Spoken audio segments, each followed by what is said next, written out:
Here's the amazing story of Colton Burpo and why he believes heaven is for real.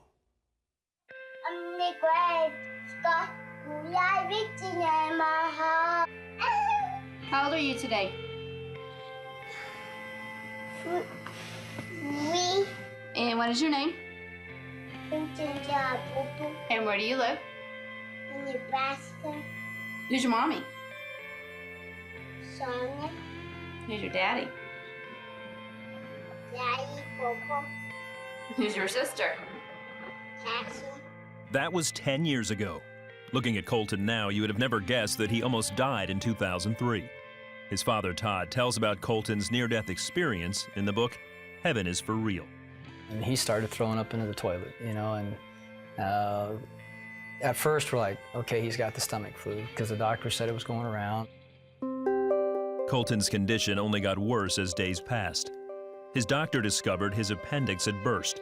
An infection was spreading in his body. Time was running out. And we knew we were in bad shape when they said, well, you need to come out to the hallway. They separated us from everyone else, and then someone came to us and started talking to us that we got to have surgery on your kid.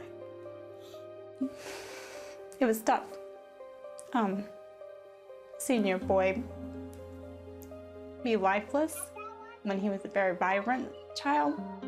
And it was at that moment that we were looking at each other. I remember my wife holding Colton in that hallway, just us. He's not even moving. We went to the surgery prep area, and I remember them hauling him away and him just yelling at me, Daddy, don't let him take me. Daddy, don't let him take me. And I went back to the pre-op room where we had left some stuff, and I was finally alone, shut the door, and I just broke down and I was mad at God. I just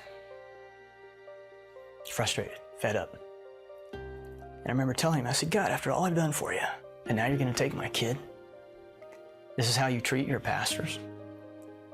And I was calling our prayer chain. I was calling anybody that would be on the other line to get Colton on the prayer chain because it was bad. We were there in the waiting room for an hour and a half, maybe.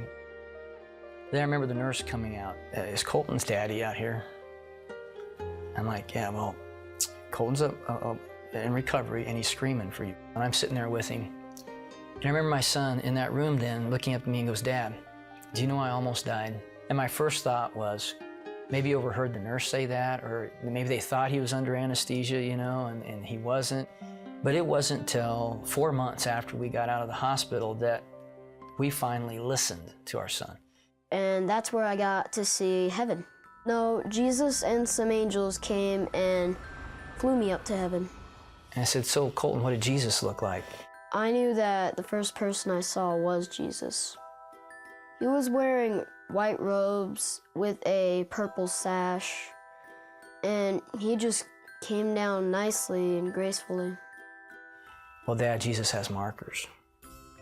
Dad, Jesus has markers.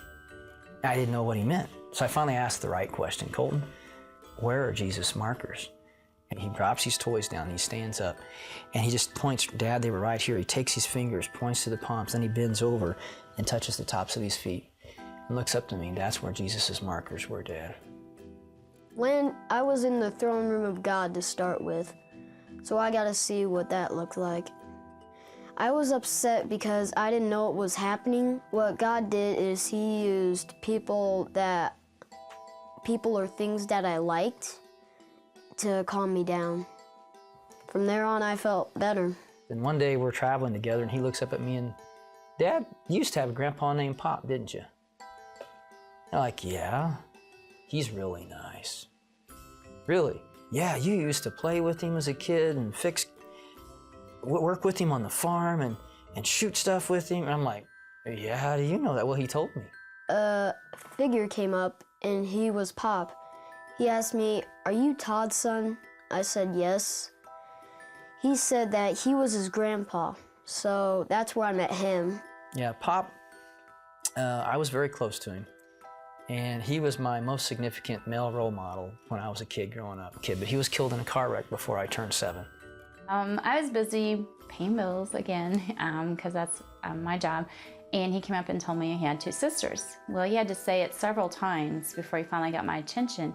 And finally, I put my stuff down and looked at him and says, "What do you mean you have 2 sisters?" "No, I have 2 sisters. You had a baby die in your tummy."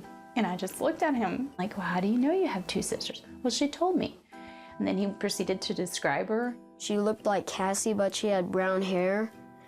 And first time when she saw me, she just came up and hugged me. We knew this was true because he said, "She kept hugging me. She wouldn't stop hugging me, Mom," and I didn't like that. Well, I'm not really the hugging type. I had miscarried the weekend of Father's Day weekend, which made it even rougher. And we thought we'd dealt with it. We gotten over, we accepted that the baby had died. But when he said he had 2 sisters, I think I was in shock first and then trying to realize, what is he telling me? And so I knew that he had seen her, and after he described her, and he said, she's just waiting for you guys to come to heaven. You know, as we talked about heaven and he was telling me all these wonderful details, I just felt like I had to ask him, did he want to come back? I knew that I was leaving heaven because Jesus came to me and said, "Colton, you need to go back."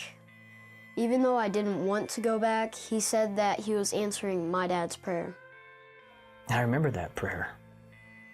That irreverent, that disrespectful, screaming at God prayer. I was like, he's answering that prayer? Today, Colton is a healthy 13-year-old and shares his heavenly journey with boldness. I learned that heaven is for real, and you're gonna like it. Recently, CBN